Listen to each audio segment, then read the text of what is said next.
Baik, kita mulai dengan materinya. Kita akan membicarakan remediasi air tanah. Di sini kita akan membicarakan ada sedikit pendahuluan tentunya, ada teknis pengelolaan air tanah, kemudian ini pengelolaan pencemaran air tanah maksudnya, kemudian mengontrol sumber pencemar, mengolah air tanah tercemar, dan monitoring. Sebagai pendahuluan tentunya kita sudah mengetahui beberapa pencemar-pencemar atau senyawa-senyawa yang menjadi polutan bagi tanah dan air tanah. Ada yang disebut sebagai pencemar, ini biasanya kalau kita bicara bahan yang memang tersedia di alam secara alami, tapi jumlahnya itu melebihi atau jauh lebih tinggi daripada, atau konsentrasinya jauh lebih tinggi daripada konsentrasi alamiahnya gitu ya. Nah, itu disebut sebagai pencemar. Ini contohnya hasil pertambangan minyak mentah, hasil penyulingan fosfat, logam berat, dan sebagainya. Ini adalah pencemar. Tapi juga ada senyawa xenobiotik. Xenobiotik artinya senyawa buatan, ya, reaksi atau rekayasa manusia yang sebelumnya tidak pernah ditemukan di alam.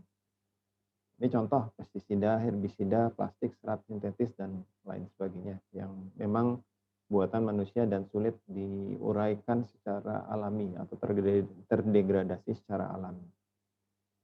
Nah, untuk yang akan kita fokuskan di dalam pembahasan berikutnya, ini kita lebih banyak berbicara mengenai remediasi untuk pencemar. Jadi kita mungkin tidak akan banyak menyentuh di xenobiotik, atau mungkin kita abaikan dulu xenobiotik.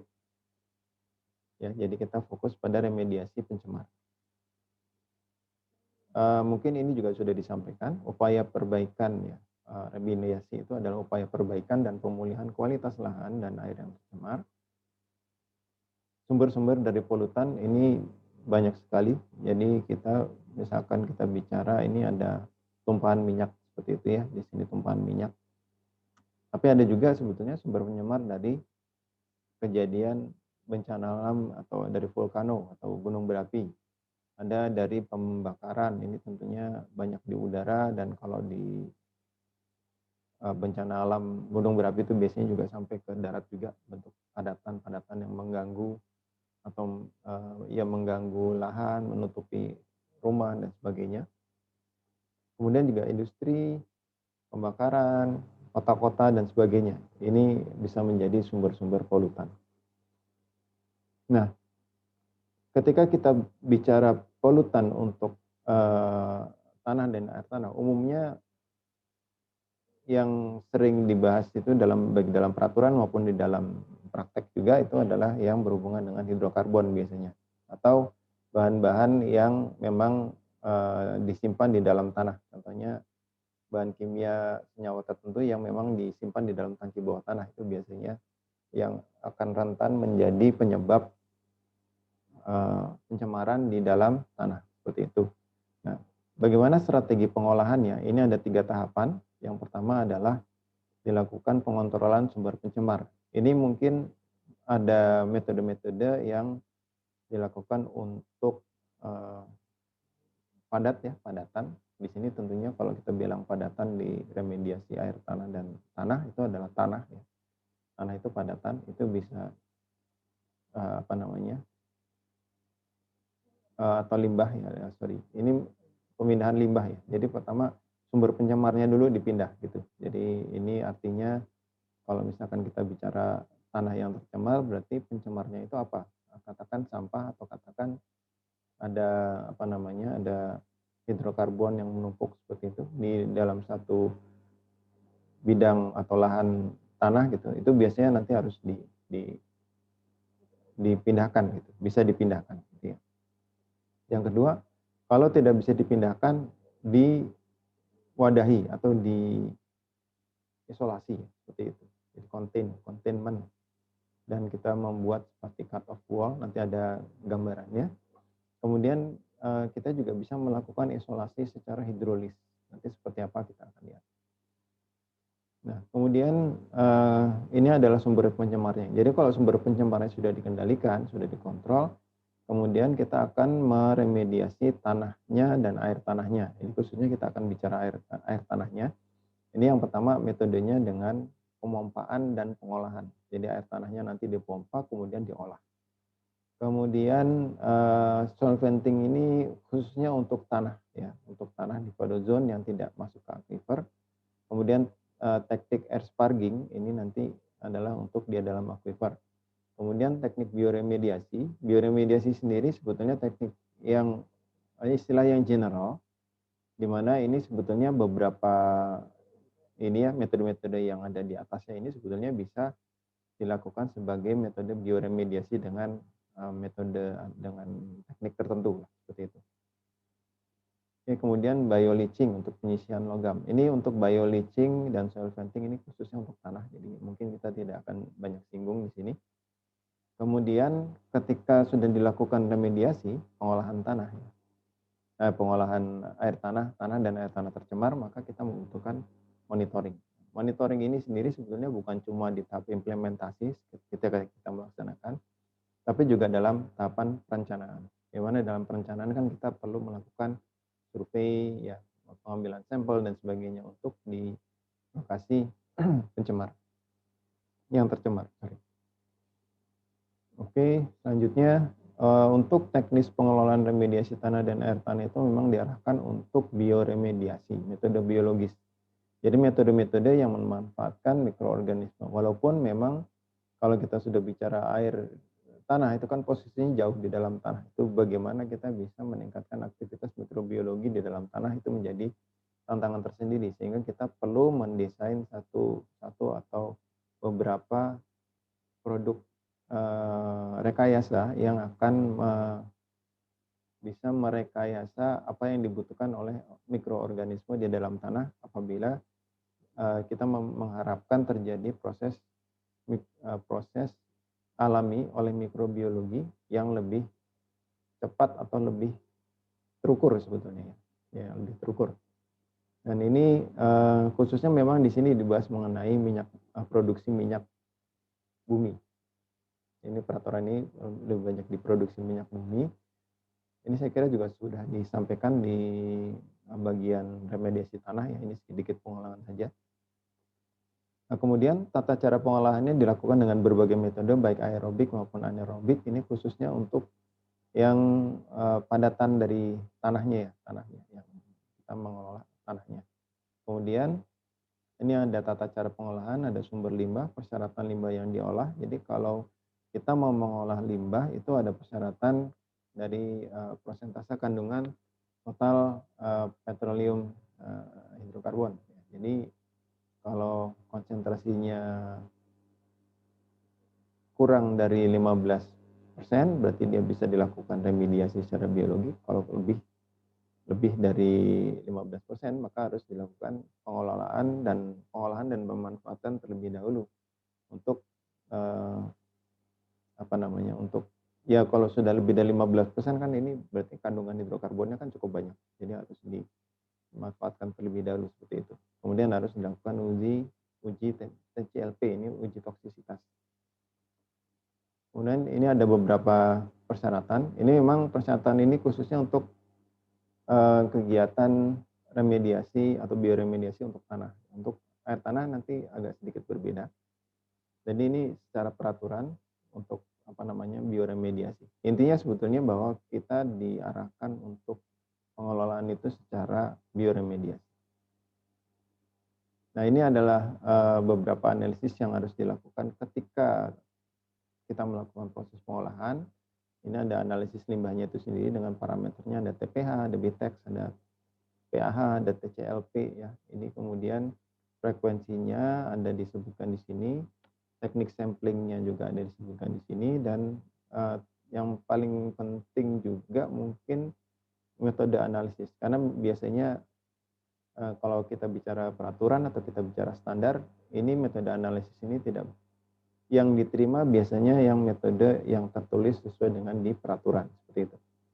Jadi itu perlu diperhatikan. Kalau untuk secara pribadi mungkin kita bisa melakukan indikator, menganalisis sebagai indikator-indikator saja gitu ya.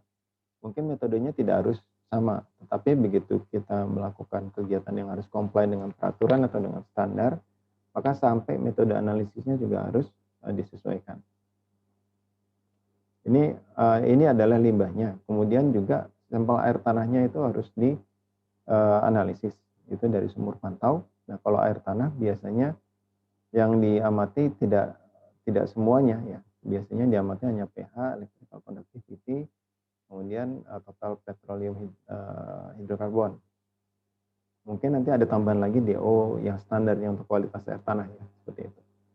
Kemudian untuk yang memang terjadi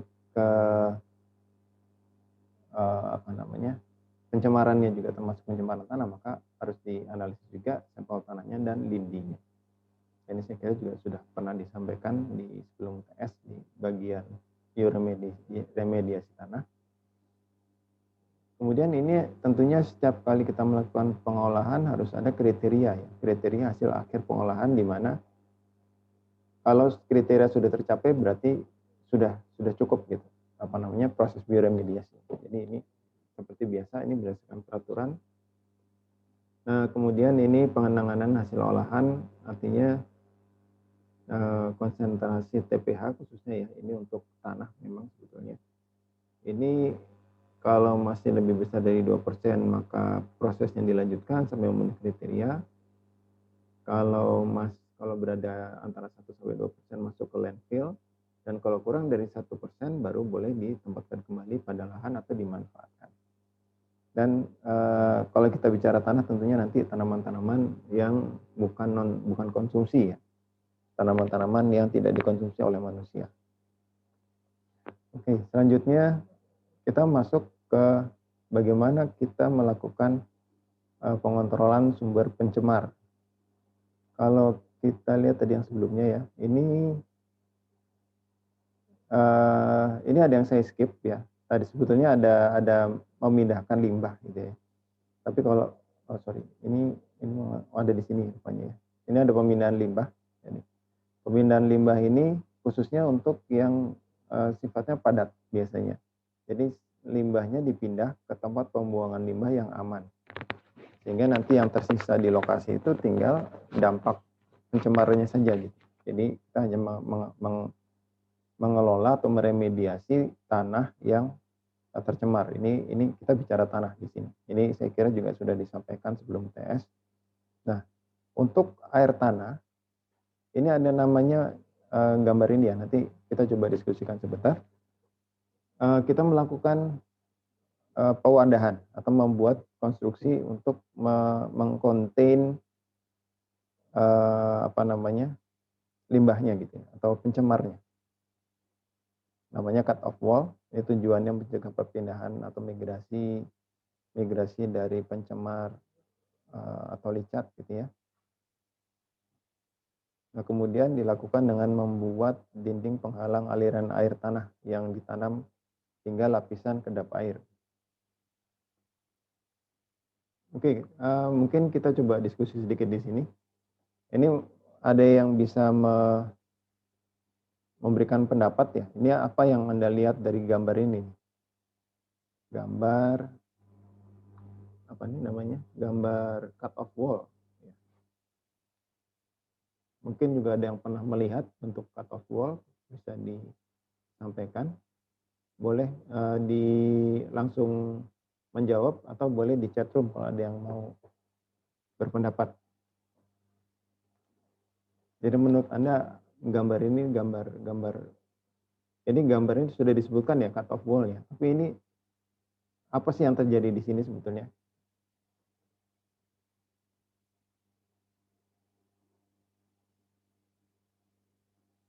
Coba kita lihat tadi dari daftar absen ya. Oke, paling atas ada Nur Iza sama Octavian paling duluan. Ada pendapat mengenai gambar ini? Izin berpendapat Pak, mungkin untuk gambar itu yang saya tangkap itu adalah dinding wall itu ditujukan supaya pencemaran di tanahnya itu bisa dibatasi untuk mengurangi jangkauan area yang tercemar gitu. Terus kurang lebih yang ada bulatan itu tulisannya itu adalah apa namanya limbahnya, terus yang hitam ke arah bawah itu aliran kontaminasinya, kurang lebih seperti itu, Pak. Oke, itu dari Octavian ya. Dari Nur Iza ada tambahan? Belum, Pak. Belum. Ngerti apa enggak itu maksudnya? Maksud gambar ini apa? Paham enggak? Oke. Mungkin ada lagi yang mau menambahkan? Ada Dimas. Ada yang mau ditambahkan? Sama kayak aku tadi sih Pak, jadi kayak tanahnya itu dibuat semacam penghalang biar air lindihnya itu nggak pindah ke area yang lebih luas lagi. Terus misalkan kalau mau dipindahin dengan cara aman, jadi tinggal pindahin tanah yang ada di dalam dindingnya itu aja Pak. Oke. Ada pertanyaan nggak? Atau ada ini nggak? Ada yang bertanya-tanya nggak? Itu sebetulnya bikinnya pakai apa sih? Membuatnya pakai apa itu dinding cut off wall-nya? Ada yang bisa menyampaikan sesuatu atau pendapat?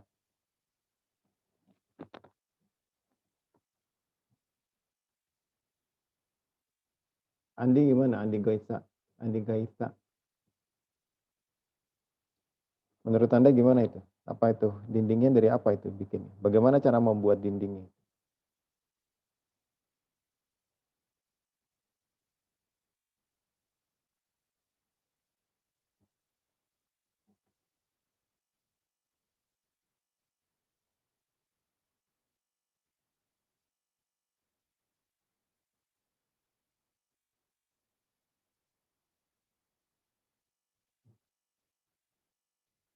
Oke, ya ini silakan ya. Ini mungkin saya juga tidak bisa terlalu memberikan apa namanya. Mungkin begini, mungkin begitu ya dinding ini.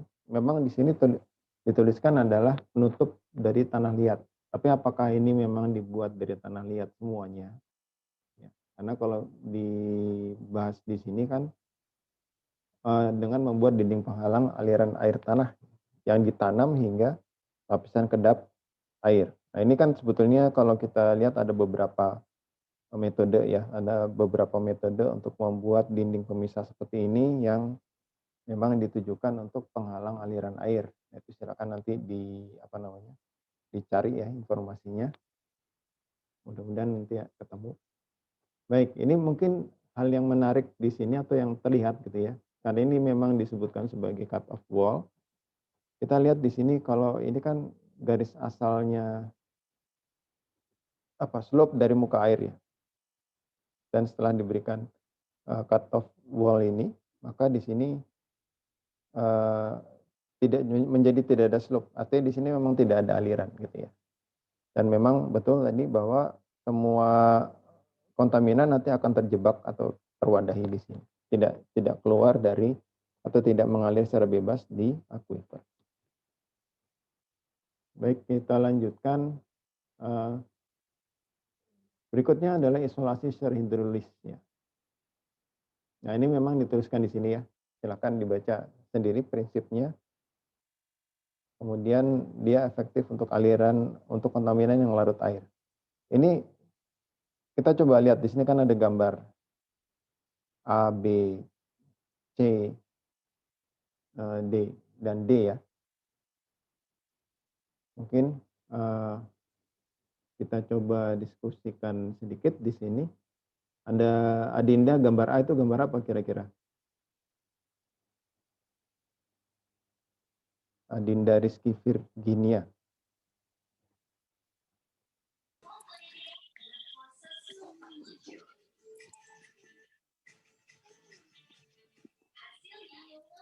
Itu gambar kayak kontur gitu nggak sih, Pak? Kayak elevasi gitu?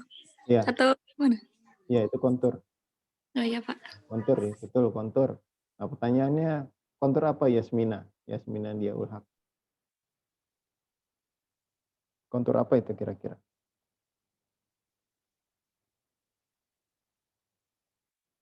Ada Yasmina? Ada, Pak. Kontur apa kira-kira? Lihat di atasnya tuh, kan kita bicara isolasi hidrolis, terus kan Arah aliran ya. kontur. Kita masih gambar A itu. Gambar A itu kan kontur. Tadi katanya siapa? Temannya tadi ya, Adinda katanya ini kontur. Nah, pertanyaannya kontur apa itu?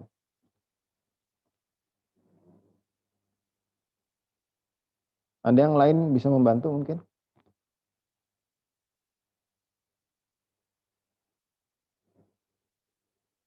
Wilayah tangkapannya gitu, Pak. Iya, ini kontur di wilayah tangkapan, tapi kontur apa itu yang belum terjawab. Ya, kalau memang di kotak-kotak ini kan pasti wilayah tangkapannya kan. Gitu. Mungkin Dewi bisa membantu, Dewi Apriliani. Mungkin kontur dari wilayah daratan tinggi, Pak, kayak pegunungan. Hampir betul, tapi kan kita bicaranya hidrolis ya di sini ya. Ada yang bisa membantu yang lain? Ada Yulia nih, Yulia.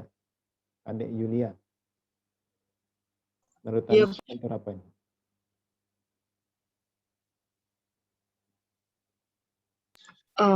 Mungkin itu kontur dari tumpukan tanahnya Pak ya. Soalnya tadi saya baca kalau pakai dinding penahan tanah itu harus ditumpuk dengan tanah gitu Pak. Oke, ini belum ada yang menyentuh ini ya, belum ada yang menyentuh. Karena ini kita kan tidak bicara tanah. Kita bicaranya air tanah ya. Jadi ini kontur, tapi konturnya kontur air tanah. Ya. Bisa dibayangkan nggak? Kalau tadi kan disebut di permukaan di pegunungan misalkan gitu kan ada garis-garis kontur ketinggian. Nah di bawah tanah pegunungan itu kan ada muka air atau aquifer bebas. Ya itu kan ada ketinggian muka airnya juga masing-masing di setiap titik. Jadi ini adalah kontur muka air tanah. Ya seperti itu. Nah ini coba kalau demikian gambar B itu gambar apa ini? Siapa nih? Ahsanul Hadi. Kalau A itu adalah kontur muka air tanah, gambar B itu gambar apa?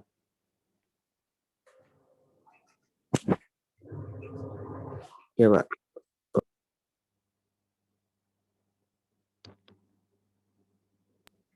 Arah aliran kan, Pak? Iya, betul. Aliran air tanah. Jadi kan kelihatan nih.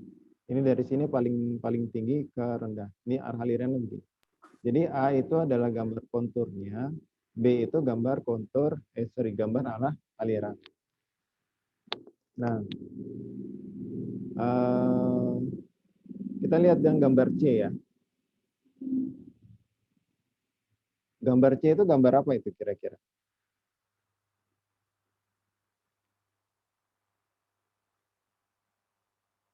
Abdan. Tahu nggak kira-kira gambar apa ini gambar C?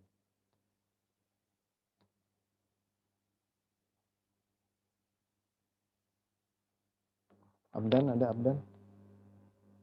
Masih kontur, Pak. Kontur apa itu?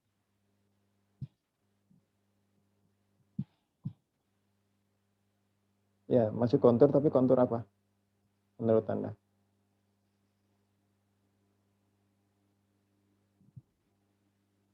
Apakah kontur permukaan atau kontur air tanah itu maksudnya?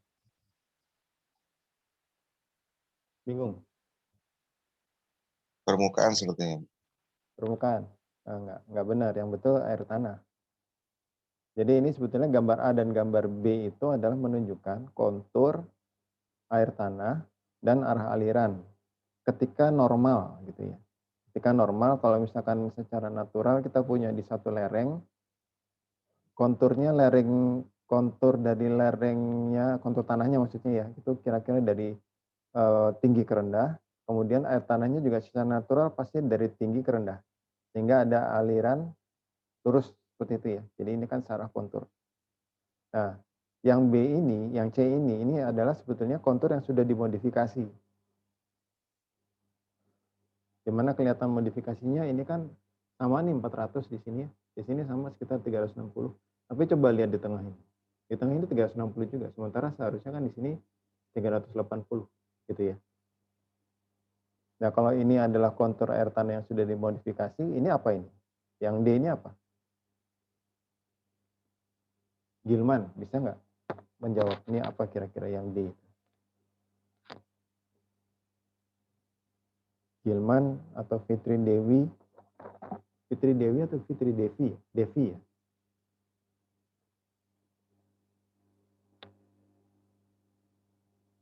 Gilman, Fitri Devi atau Furqan Habibi mungkin bisa. Atau kalau nggak bisa nggak pakai suara bisa di chat. Mungkin malu-malu bersuara silakan di chat bisa menjawab. Gambar D itu gambar apa ya? Sepertinya itu arah aliran air juga, Pak. Ya, arah aliran air ya. Tapi karena udah ada pengaruh kontaminannya kali, Pak. Ya, ada hubungannya dengan kontaminan, tapi arah alirannya bukan karena kontaminan. Nah, itu yang jadi pertanyaan berikutnya tuh. Jadi, itu kalau dilihat B dan D kan sama-sama arah aliran. Perbedaan arah aliran B dan D itu gimana? Perbedaan arah aliran B dan D. Siapa yang bisa menceritakan?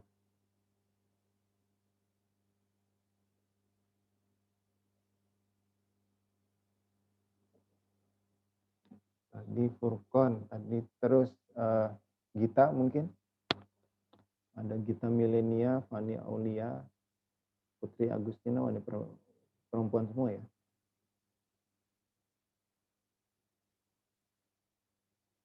Apa bedanya B dengan D?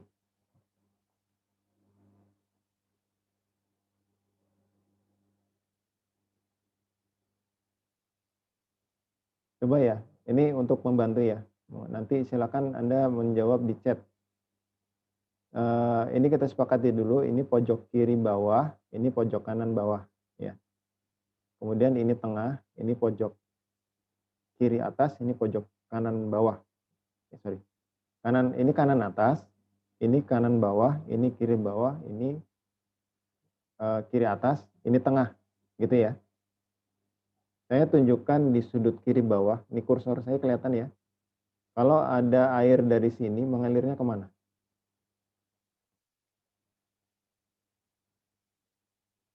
Silakan lewat chat juga boleh, atau langsung bersuara aja, nggak usah ditunjuk mungkin, atau perlu ditunjuk juga.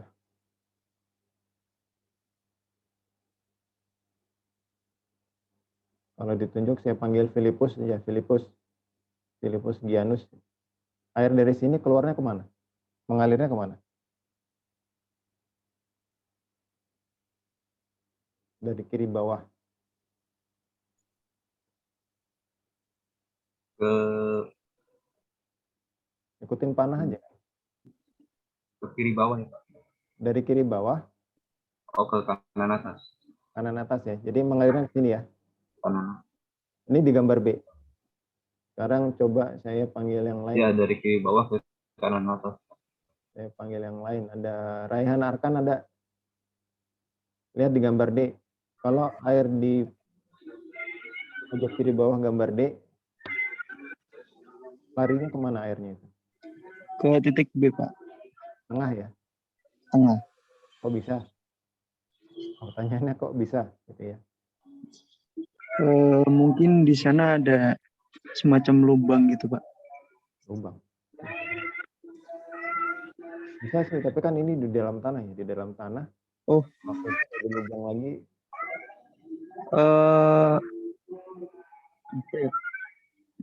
Mungkin ada sumur mungkin, Pak. Nah, udah mulai keluar tuh ininya. Ini apa namanya? Keywordnya ya. Oke, saya coba jelaskan ya. Jadi gambar A ini adalah kondisi kontur air muka air tanah pada kondisi normal. Dan ini kalau misalkan seperti ini, katakan kita punya pencemar di sini nih. Ada, mungkin saya kasih annotate ya. Kasih annotate. Misalkan kita punya pencemar di sini. Maka ini begitu mengikuti aliran air kan dia terus ke bawah. Ya. kemudian untuk mencegah dia mengalir secara aliran, karena ini kan konturnya sudah jelas dari atas ke bawah, jadi aliran pasti ke arah sana. Seperti ini gambarnya. Jadi kalau misalkan kita supaya dia tidak terus ke sana, di bagian sini kita berikan modifikasi. Modifikasinya apa? Adalah dengan cara menurunkan head. Cara menurunkan head bagaimana? Ya dipompa salah satunya. Kalau tadi kan yang sebelumnya kita diwadahi ya pakai containment. Nah, untuk yang di sini, ini pertama kali katakan di sini sama ya, di sini ada kontaminan. Nah, ketika kita melakukan modifikasi muka air di sini dengan cara pemompaan, intinya kita menurunkan head-nya ya. Maka kalau kita lihat di gambar yang D-nya, jadi C ya, di C ini ada yang modifikasi, kemudian kita lihat gambar di C, maka di sini arah alirannya sudah termodifikasi. Jadi ini aliran kontaminan berhenti di sini. Kalau di sini dia yang di gambar B ini dia akan kemana-mana gitu ya, segala arah gitu, mengikuti kontur. Yang di sini dia terbatas gitu. Nah, ini yang disebut sebagai isolasi hidrolis. Jadi isolasi hidrolis itu intinya ya kita menyediakan head supaya seperti terbentuk pagar hidrolis gitu ya. Jadi mungkin kalau di permukaan tanah bentuknya bisa seperti cekungan seperti itu, tapi di sini cekungannya itu adalah cekungan kontur muka air tanah gitu. Jadi di sini alirannya akan ke arah titik sebenarnya bukan titik B ya, titik A tadi ya. Cuman memang batas ini meliputi juga titik B. Nah, di sini ini mungkin ada sumur ya, mungkin di sini ada sumur. Dan sumurnya tentunya harus dipompa ya. Karena airnya kan harus dikeluarkan. Kalau Anda lihat pembahasan mengenai atau video animasi mengenai intrusi air laut, kan di situ ada penggambaran di sumur yang diambil terus-menerus air tanahnya di pinggir dekat laut. Lama-lama karena recharge dari air tanahnya itu lebih lambat dari pengambilan dan jadi air tanahnya itu akan berkurang dan air lautnya akan mengisi gantian gitu, mengisi rongga-rongga yang ditinggalkan oleh si air tawar. Nah, itu yang terjadi kalau di pinggir laut. Nah, kalau di sini kita memang juga bisa merekayasa supaya ya kontaminannya tidak ikut lari ke bawah, tidak ikut ke sini gitu kan. Ini sudah berhenti di sini kontaminan. Ya kira-kira seperti itu. Mudah-mudahan bisa dipahami ya. Oke, kita lanjutkan. Ini adalah isolasi secara hidrolis. Kemudian bagaimana kita melakukan pengolahan tanah dan air tanah tercemar, khususnya air tanah ya. Ini sebagai gambaran ya. Contoh, ini sebetulnya juga kalau kita bandingkan dengan yang tadi, yang isolasi secara hidrolis, ini juga sebetulnya sudah terjadi isolasi secara hidrolis di sini. Jadi kalau di sini ada tangki bocor, kemudian ini ada air tanah, ini tangkinya itu mengeluarkan kontaminan yang akan mencemari air tanah di sini ya. Nah, kemudian di sini ada dilakukan pemompaan dengan tujuan nanti air tanah yang tercemar itu dipompa dan diolah dan kemungkinan akan diinjeksikan lagi ke dalam tanah gitu ya. Nah, ini kita bisa lihat dampaknya sebetulnya kalau kita turunkan head di sini dengan pemompaan, di sini pencemarnya ikut terserap dan air tanah yang ini kan katakan tercemar semua.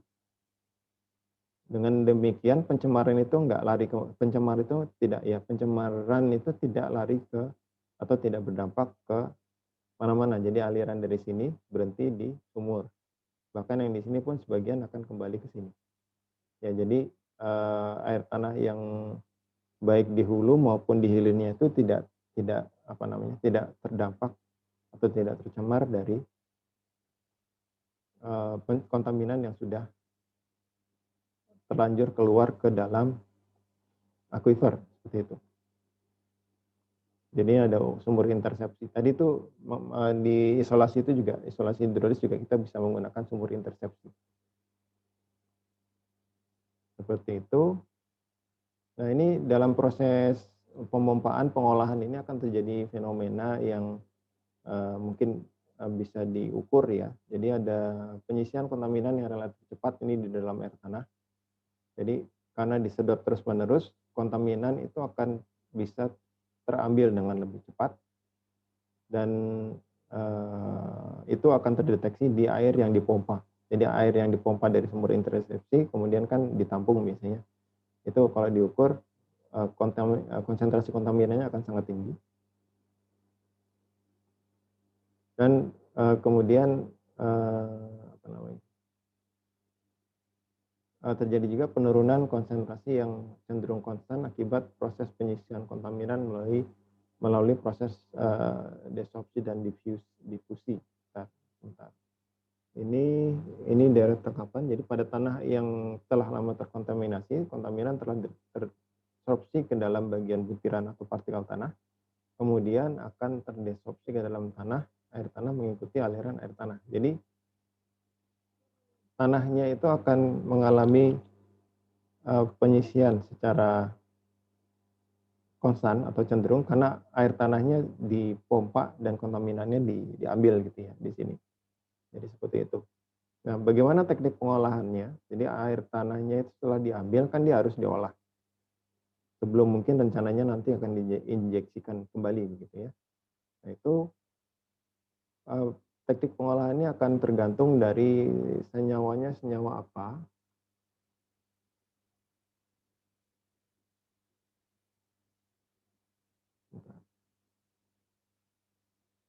Senyawanya, misalkan senyawanya organik ya.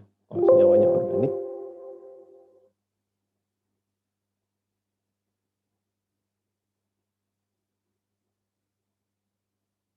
senyawanya organik, anorganik, maka biasanya dilakukan metodenya juga secara fisikoorganik,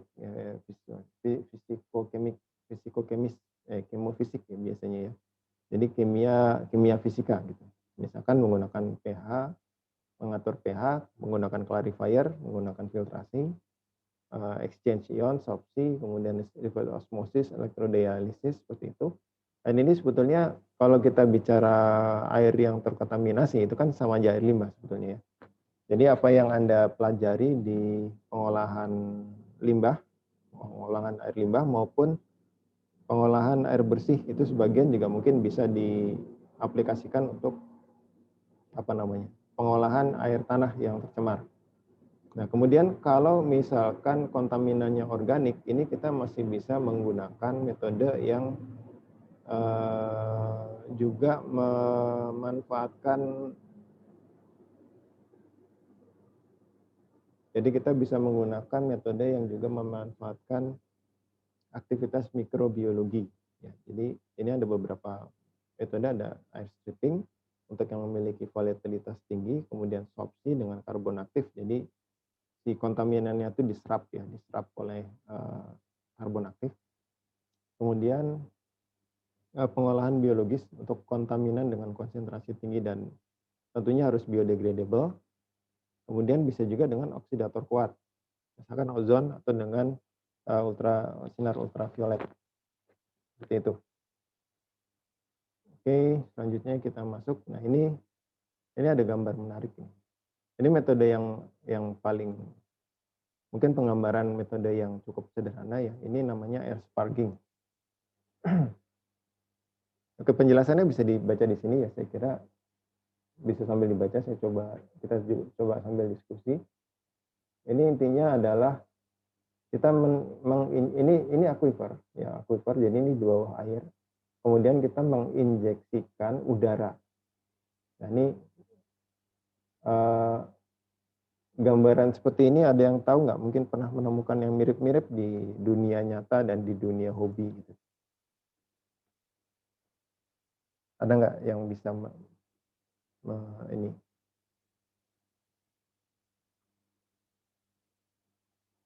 Mungkin ada siapa nih? Rizky Shirley. Nah, pernah ngelihat nggak yang bentuk-bentuk seperti ini? Kalau saya belum pernah, Pak. Belum pernah. Nasya Qadira. Ya, ini seperti ada pipa atau ada benda gitu ya, terus di sini nanti keluar gelembung-gelembung air gitu. Gelembung-gelembung udara.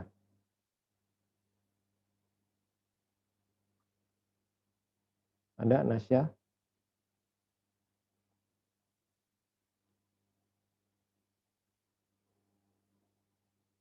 Oke, kalau nggak ada kita coba tanya Al-Kausar. Al-Kausar ini namanya memang Al-Kausar ya?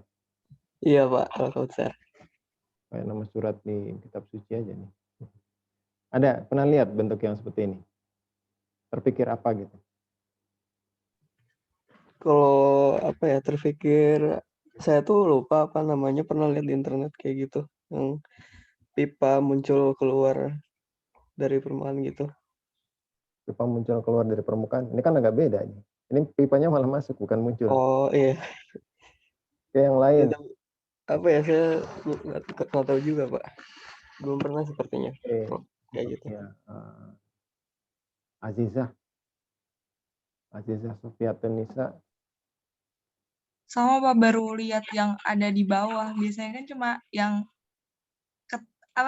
yang di bawah permukaan air tanah itu Pak maksudnya. Kalau yang di bawah permukaan air, bukan air tanah, pernah lihat? Belum. Di akuarium Pak kayaknya Pak. Ya. Apa namanya di akuarium? Iya. Kan itu untuk mensuplai udara kan? Iya Pak. Kalau untuk mensuplai udara itu bahasa teknisnya aerasi. Jadi itu aerator. Ini sama sebetulnya. Ini sebetulnya seperti itu, seperti aerator. Hanya tujuannya bukan cuma sekedar mensuplai oksigen, tapi memang untuk nanti gelembung-gelembung udara itu akan bergerak ke atas ya. Kemudian dia akan bersentuhan dengan baik air yang tercemar maupun pencemarnya itu sendiri, dan bagian volatilnya akan dibawa bersama dengan gelembung udara gitu. Jadi nanti dari sini diharapkan sedikit-sedikit bagian volatilnya akan, atau bagian dari pencemarnya nanti akan berubah fasa menjadi gas, kemudian terbawa ke permukaan akuifer. Nah ini seperti kita buat seperti aerator lah ya. Seperti aerasi, kan di pengolahan limbah juga ada aerasi kan sebetulnya. Ada aerasi yang menggunakan, kalau tempatnya wadahnya sempit atau kontainernya apa sih namanya, baknya sempit, kemungkinan menggunakan aerasi paksa seperti ini ya, dia menggunakan gelembung-gelembung udara, dan ini diaplikasikan juga untuk di akuifer. Jadi ini di bawah muka air, kemudian udara akan naik ke atas. Nah di sini nanti keluar dari bagian atau water table-nya aquifer ya, masuk ke Fado zone atau bagian yang tidak jenuh. Ini sudah ditunggu dengan pompa hisap. Jadi di sini udaranya keluar sampai ke atas ya, kemudian sampai ke permukaan aquifer dihisap oleh pompa hisap. Jadi ini udaranya nanti akan diserap, kemudian kan udaranya akan bercampur dengan pencemar. Di sini contoh pencemarnya bensin ya. Itu udaranya diekstraksi, udaranya dilepas ya, yang memang udaranya dilepas, tapi pencemarnya ya dikumpulkan gitu, diekstrak lagi bensin. Nah bensinnya ini mungkin bisa digunakan atau dimurnikan lagi, kemudian dimanfaatkan kembali untuk bahan bakar kendaraan seperti itu. Ya jadi ini air spargi. Nah, ini mungkin air sparging yang sudah dikombinasikan dengan apa namanya, pemompaannya. Jadi ini kalau tadi kan model air spargingnya pipa lateral ya, pipa mendatar ya, pipa mendatar, ini pipanya horizontal. Ini gambarannya bahwa di sini ada satu, ini kan aquifer nih. Ini aquifer, kemudian ini adalah pencemarnya ini hidrokarbon pencemarnya. Kemudian ini dibuatkan pompa injeksi vertikal, injeksi udara ya, ini injeksi udara vertikal. Kemudian dia akan mengeluarkan butiran-butiran udara, dan di sini ada pompa hisapnya vertikal juga, posisinya di atas aquifer di Fado zone. Nanti udara dan volatil yang ikut di dalamnya akan terhisap ke sini, kemudian akan diolah ya, diekstraksi di sini. Sehingga nanti udaranya dibuang, kemudian yang pencemarnya dikumpulkan lagi. Dan ini bagian sebelah hilirnya, ini di sini ternyata disiapkan juga pompa untuk proses yang tadi, ada pemompaan dan pengolahan ya. Jadi pemompaan pengolahan. Dan ini kemudian nanti airnya akan ditreatment di sini. Airnya ditreatment, kemudian akan diinjeksikan lagi sebetulnya. Dia akan diinjeksikan ulang, biasanya begitu. Ya ini bisa kita lihat, ini kalau kita lihat dari 3 slide ke depan ya, ke belakang tadi ya. Kan kita tadi sudah bicara ada isolasi hidrolis. Ini kan sebetulnya isolasi hidrolis, karena dia dihisap, dipompa airnya, sehingga muka air di sini turun, water table-nya turun, otomatis air itu nggak akan keluar, nggak akan lari. Jadi si air yang membawa kontaminan ini tidak akan keluar dari yang sudah terisolasi secara hidrolis ini gitu. Nah, kemudian airnya itu sendiri juga dihisap, dipompa ya. Yang kedua ya, dipompa dan diolah. Dan yang ketiga adalah di sini ada air sparging. Jadi ini sudah secara kombinasi ya, seperti itu. Jadi ini nanti yang akan kita coba, apakah memungkinkan kita melakukan sedikit latihan untuk mendesainnya yang seperti ini. Saya masih harus cek dulu di buku itunya ya, buku pegangannya. Mudah-mudahan ada contoh yang bisa langsung kita praktekkan. Oke, jadi itu tadi air sparging. Dan tentunya di dalam air sparging ini ada beberapa hal-hal yang mungkin akan menjadi permasalahan. Biasanya dalam rekayasa kita akan menemukan permasalahan yang mungkin terjadi dan bisa diduga ketika dalam desain maupun baru ketahuan ketika sudah diaplikasikan gitu. Nah, tapi di sini yang paling penting sebetulnya adalah solusinya kemudian bagaimana. Jadi dengan demikian kita membutuhkan desain yang memang cukup memadai gitu ya, supaya tidak terjadi masalah yang berarti. Oke, kita lanjutkan. Kita singgung sedikit mengenai bioremediasi. Ini saya kira sebetulnya sudah disampaikan di sebelum UTS ya. Ini adalah proses alami untuk mendegradasi kontaminan berbahaya di lingkungan dengan menggunakan aktivitas mikroorganisme. Tentunya batasannya hanya untuk tanah dan air tanah yang tercemar zat organik atau zat-zat yang memang biodegradable ya, seperti itu. Nah, ini juga kira-kira sebetulnya ketika kita bicara tanah itu tanah dan aquifer itu sebetulnya sama-sama memiliki batuan kan, rongga-rongga seperti itu. Dan kalau batuannya itu terselimuti oleh pencemar hidrokarbon, kita sebetulnya bisa memanfaatkan metode yang mirip dengan yang dilakukan di tanah untuk di dalam aquifer. Jadi kalau kita bisa meningkatkan aktivitas mikroorganisme yang kemudian akan memakan atau mengurai dari hidrokarbon yang menempel di permukaan batuan, maka kita lama-lama akan mendapatkan batuannya pun menjadi bersih, aquifernya menjadi bersih. Nah, faktor yang mempengaruhi proses biodegradasi ini banyak. Ini sebetulnya juga sudah disampaikan, saya kira ada pH, nutrien, temperatur, kandungan air, biosurfaktan, kandungan oksigen. Nah, ini. Jadi mungkin paling banyak yang akan dilakukan dalam kegiatan bioremediasi terkait dengan air tanah itu hubungannya dengan nutrien, oksigen, dan ini kandungan air. Tapi lebih banyak oksigennya sih. Ada satu lagi sebetulnya ke reseptor elektron. Seperti itu. Dan sebetulnya dari semua ini intinya kalau di dalam bidang teknik kan tentunya kita bisa mendesainnya. Kita mendesain metodenya apa yang digunakan. Yang paling penting biasanya kapan prosesnya selesai dan biayanya berapa. Biasanya seperti itu. Nah, ini untuk bioremediasi itu sebetulnya tekniknya kan ada dua. Ada ex situ, ada in situ. Kalau untuk ex situ di tanah mungkin akan diekskavasi kemudian dibawa keluar ya. Tapi untuk ex situ di sumber daya air tanah itu air tanahnya itu hanya dipindahkan ke atas, keluar dari aquifer biasanya. Jadi tidak dibawa kemana-mana, keluarkan dari aquifer, diolah, disuntikan kembali, biasanya akan seperti itu. atau tidak disuntikan kembali tapi dibersihkan kemudian dilepas ke air permukaan, mungkin juga bisa seperti itu ya. Selanjutnya ini adalah bioremediasi kalau ex situ untuk tanah ya, untuk padatan. Nah, ini adalah untuk kombinasi bioremediasi ex situ dan in situ untuk air tanah. Kita lihat di sini. Ya, ini apa ini? Ini air tanah ya, air tanah. Ini yang tercemar. Ini air tanah yang relatif bersih. Ini adalah pencemarannya yang merah. Kemudian kita lihat ini ada beberapa pipa ya. Ini pipa satu akan menyedot apa namanya? Ini polutannya akan disedot. Kemudian ini adalah air tanah yang terkontaminasi, yang terkotori, polluted groundwater.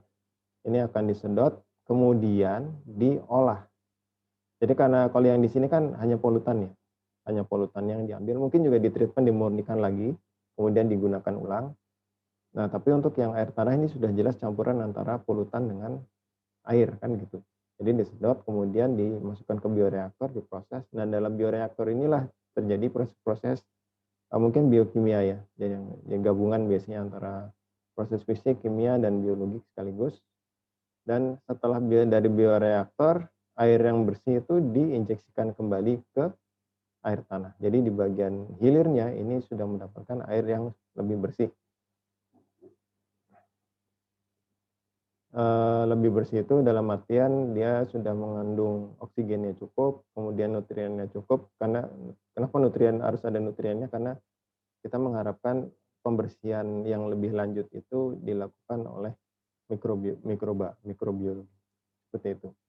Jadi kita lihat ini aquifer ya. Ini aquifer. Ini kalau pengolahan yang ada di dalam sini ini atau proses yang terjadi di dalam sini ini namanya in situ.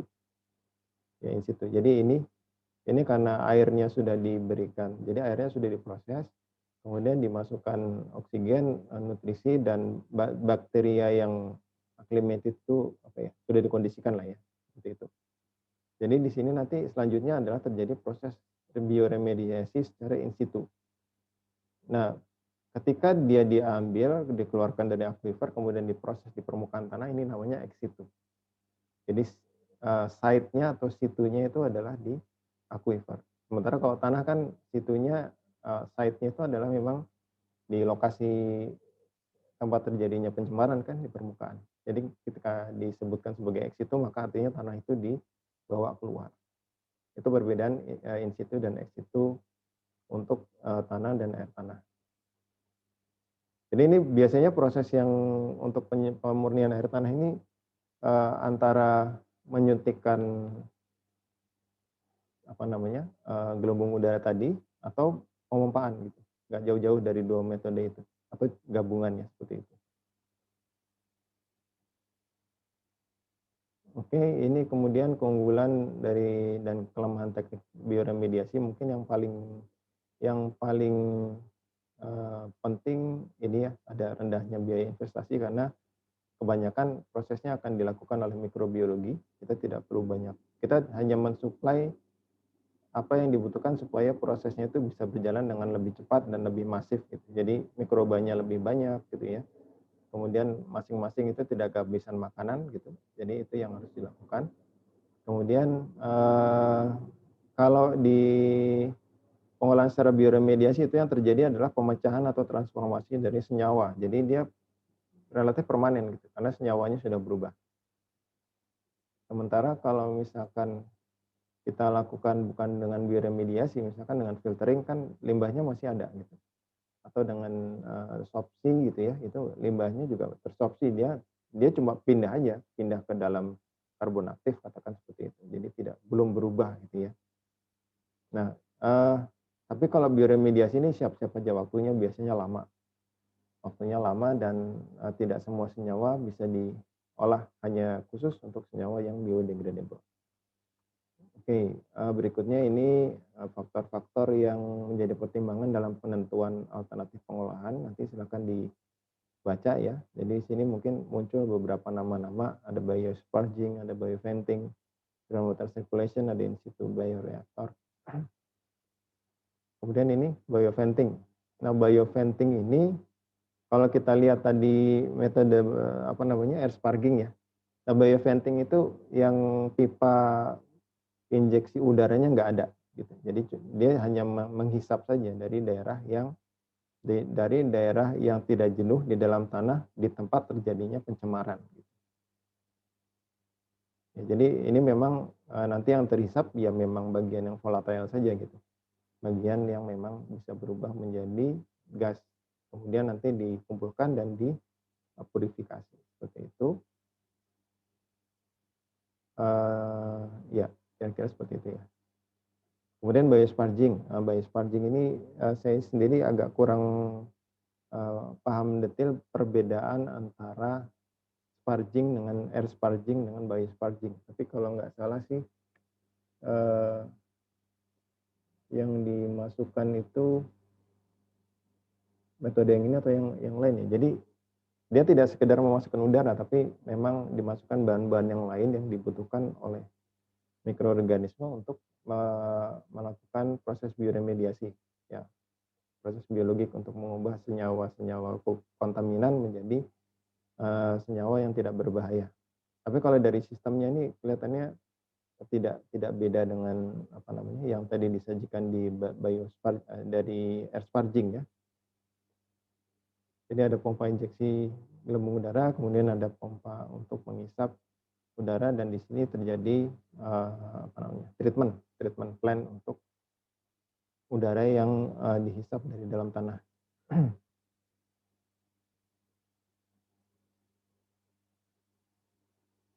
Ya, jadi kalau biosparging ini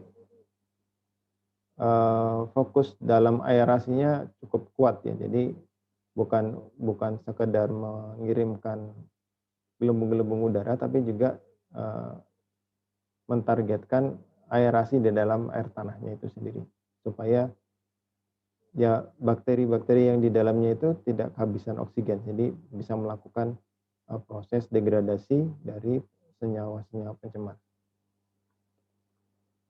Kemudian ini groundwater circulation well. Ini nanti ada gambar terakhir yang mungkin agak lebih mudah menjelaskannya ya.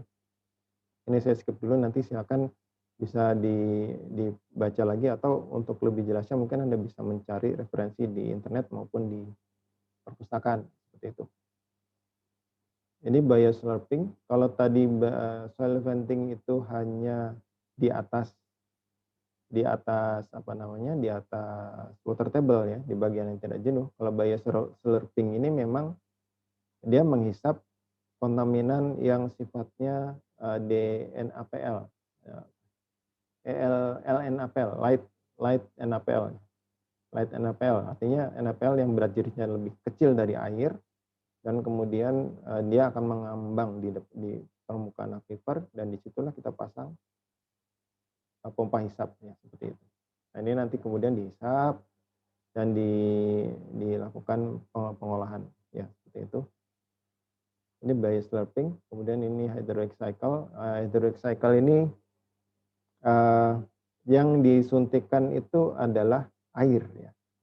Jadi air dari yang terkontaminasi dipompa, kemudian dilakukan treatment, ada primary cycle-nya, dan di sini akan disuntikkan kembali ke dalam tanah, tapi sebelumnya diberikan nutrien dan elektron akseptor. Ini mungkin kalau kita bicara elektron akseptor ini mirip kita ketika membicarakan proses koagulasi. Jadi ada senyawa-senyawa tertentu yang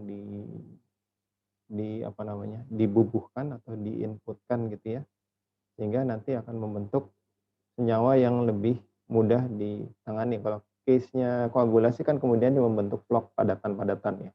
Nah di sini saya sendiri sampai saat ini masih belum tahu ini bentuknya apa, tapi intinya dari siklus ini kemudian nanti akan terjadi proses dua-duanya ya. Jadi ada proses di sini, ada proses treatment di ex situ, tapi di dalamnya sendiri terjadi proses bioremediasi secara in situ. Nah ini tadi yang saya bilang, groundwater circulation well system atau GCW. Ini jadi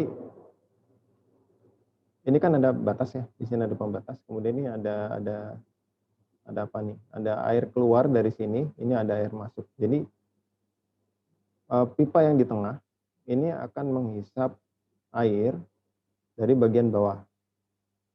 Nah, ini air yang kita bisa sebutkan air kotor, air yang tercemar. Nah, kemudian di sini dilakukan ekstraksi dari pencemarnya, treatment dari airnya untuk meningkatkan kualitasnya, mungkin juga ditambahkan nutrien, oksigen dan sebagainya, mungkin juga bakteri dimasukkan gitu ya. Kemudian diinjeksikan ulang. Nah, ini kita bisa lihat injeksi ulang ini akan keluar di bagian atas ya. Ini kisi-kisi bagian atas sini. Dan ini kan pipa yang dalam dengan yang luar ini kan terpisah. Jadi dihisap di dalam, kemudian diolah, masukkan, diinjeksikan ulang, dan ini akan keluar di atas. Air yang kotor masuk dari bawah, air yang bersih keluar dari atas. Seperti itu. Ini adalah groundwater circulation well system. Ini mungkin agak lebih mudah membayangkan ya, bagaimana prosesnya. Yang menjadi PR mungkin nanti ini treatmentnya apa yang dilakukan di sini gitu ya. Nah, tentunya jangan berpikiran bahwa ini hanya kedalaman 2-3 meter gitu ya. Karena air tanah itu kan ya mungkin kalau kita bicara sumur gali sih bisa jadi hanya 5 meter sampai 12 meter gitu. Tapi kalau kita bicara air tanah yang secara umum tuh mungkin ya siap-siap saja ini kedalaman sampai 20 meter ke atas gitu ya. Itu yang harus dipertimbangkan. Nah, berikutnya ada bioscreen. Kalau bioscreen ini akan jadi kalau di sini ada aquifer. Ya, ada aquifer di sini. Ini ada di dalam tanah, ini ada tangkinya bocor, kemudian mencemari aquifer. Aquifernya mengalir, dia akan mengalir dari arah, ini berarti kiri atas ke kanan, dari kiri ke kanan, dari barat ke timur, seperti itu. Kemudian karena, kan kalau di dalam proses, proses transportasi kontaminan kan akan terjadi, yang ke kanan ke kiri itu, dispersi ya. Dispersi. Ya, jadi penyebaran ke kanan ke kiri, mungkin juga sebetulnya ke atas ke bawah. Nah, dengan demikian apabila kita ingin air tanah yang terlanjur tercemar di sini sebelum keluar dari area kita itu sudah dalam bentuk yang apakah memang sudah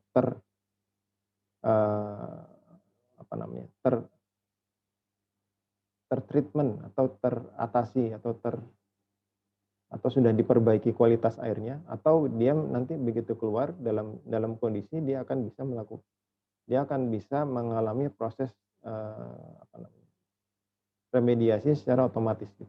Jadi di sini ini ada beberapa, jadi kalau bioscreen itu kita membuat sumur banyak gitu ya. Dia seperti pagar gitu. Seperti screen ya.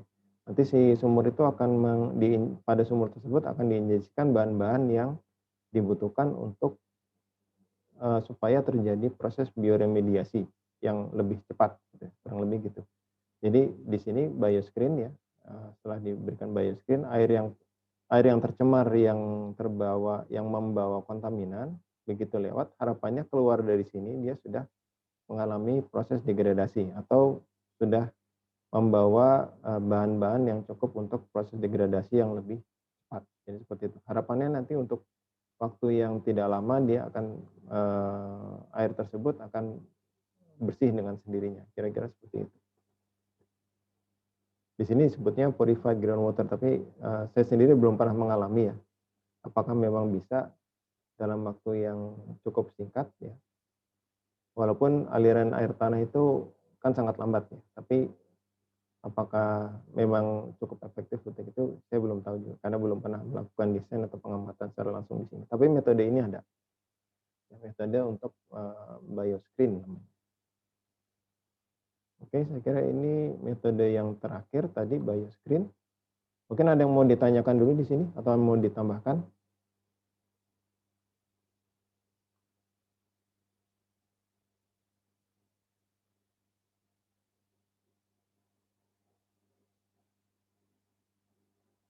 Belum ada ya? Ya, jadi nanti silakan dicek lagi ya, dibaca-baca lagi atau dicari juga kalau bisa sih Anda juga aktif mencari bahan atau informasi lewat baik internet maupun perpustakaan ya. Oke, jadi itu tadi adalah beberapa metode untuk remediasi dan bioremediasi air tanah ya. Mungkin salah satunya kita akan coba untuk belajar menghitung atau mendesain nanti secara sederhana. Nanti saya masih cek dulu di bukunya mana yang kira-kira masih bisa kita lakukan dalam waktu tidak panjang gitu ya, cukup dalam waktu yang cukup singkat. Nah, khususnya untuk pelaksanaan bioremediasi ini tentunya harus ada hal-hal yang perlu diperhatikan. Yang pertama tentu tujuan ya. Tujuan itu adalah bagaimana menentukan apakah kontaminan itu bisa diatasi oleh aktivitas organisme dan sejauh mana bisa didegradasi gitu ya. Itu treatability study namanya. Ini mungkin juga sudah disampaikan di ketika membicarakan bioremediasi air tanah. Jadi ada evaluasi kelayakan proses, kemudian rasio substrat terhadap mikroorganismenya, ya seperti itu. Dan ini ada beberapa hal yang lain seperti itu. Termasuk di sini ada biaya investasi dan operasi, dan menentukan parameter lingkungan yang menjadi acuan gitu ya, menjadi acuan untuk supaya optimal itu bagaimana kerjanya. Ini nanti silakan dilihat kembali. Nah kemudian ini mungkin mengingatkan sedikit monitoring ya. Kegunaannya tentunya intinya adalah informasi peringatan dini, kemudian apakah proses itu berjalan dengan baik atau tidak, seperti itu ya. Apakah perlu kita melakukan modifikasi dari pengelolaan yang harus diselesaikan. Nah ini mungkin yang cukup penting adalah mengenai monitoring air tanah. Nah karena yang tercemar itu air tanah atau tanah ya, walaupun tanah yang tercemar biasanya air tanahnya juga terpengaruh. Apalagi kalau memang yang tercemar itu akuifernya langsung gitu ya. Jadi di sini monitoring ketika kita melakukan remediasi, maka kita harus memonitor kualitas air tanah gitu. Nah, untuk memonitor ini kita membutuhkan sumur biasanya. Nah, untuk menempatkan sumur lokasi monitoring, itu kita harus memperhatikan arah gerakan air tanah. Jadi dibangun di hilir biasanya, ditinjau dari sumber pencemar.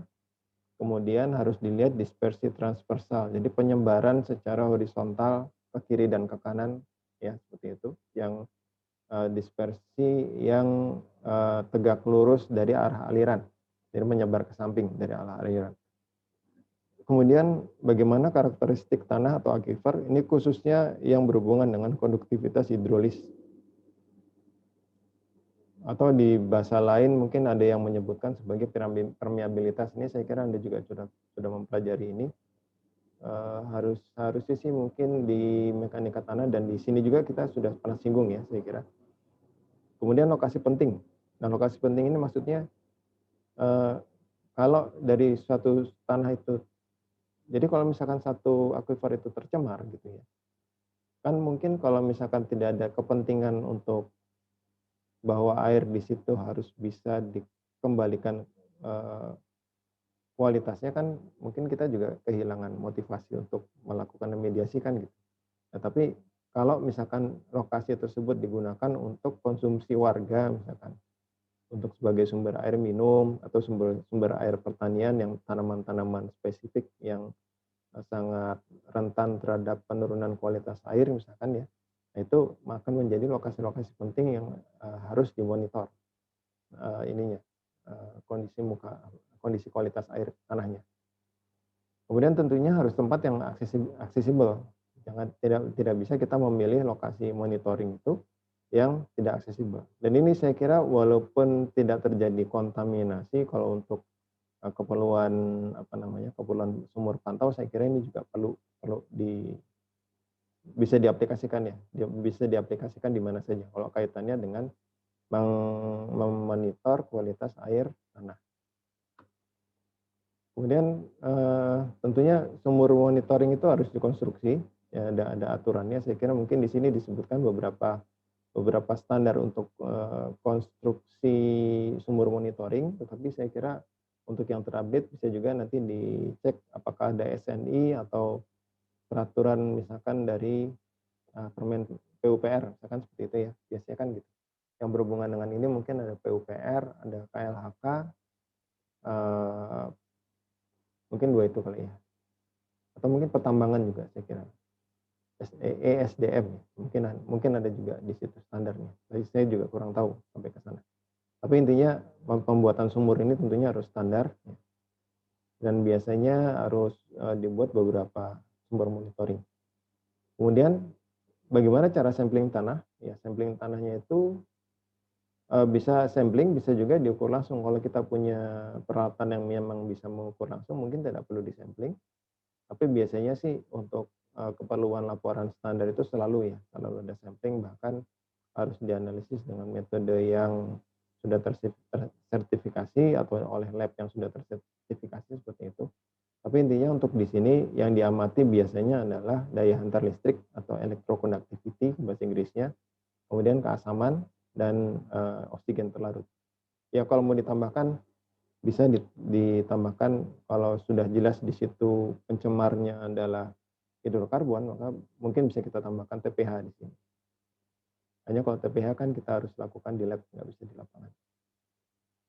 Nah kemudian sampling tanah ini juga diperlukan untuk mengetahui struktur atau karakteristik geologi dari lokasi, untuk mengetahui kualitas tingkat pencemaran tanah. Nah tentunya secara umum ya, frekuensi monitoring ini akan semakin sering dilakukan apabila pencemarnya itu atau tingkat toksisitasnya semakin tinggi. Oke, saya kira itu untuk materi kali ini yang mudah-mudahan bisa diikuti. Nanti dalam akhir pekan ini mudah-mudahan kuisnya sudah bisa ditayangkan dan sedikit tutorial mengenai salah satu hitungan desain dari metode hitungan desain dari salah satu contoh remediasi, metode remediasi. Baik, sampai di sini ada yang mau ditanyakan? Kita sebetulnya sudah mau habis ya waktunya, tinggal 10 menit, 15 menit lah.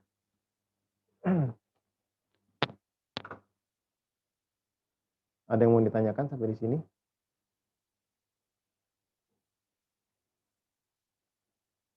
Mungkin tadi ada satu pertanyaan yang terlewat itu sebetulnya. Tapi tadi sudah saya jelaskan juga di belakang. Yaitu mengapa remediasi ini menjadi perlu dilakukan. Ada yang bisa menjawab kalau ditanya kenapa sih kita perlu remediasi air tanah?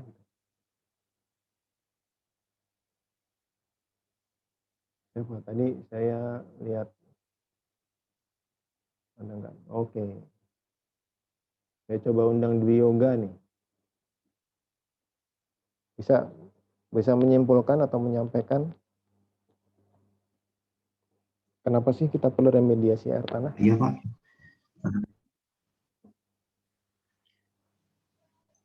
Jadi menurut saya karena pengolahan air itu kan pasti penting kan. Apalagi karena air tanah itu sudah terkontaminasi sama kontaminan. Jadi jika itu dibiarkan berlarut, dibiarkan terus-menerus pasti akan ada dampaknya lagi kemudian gitu. Makanya remediasi diperlukan untuk mengembalikan fungsi air tersebut sehingga dapat digunakan lagi oleh masyarakat atau digunakan lagi setelahnya gitu.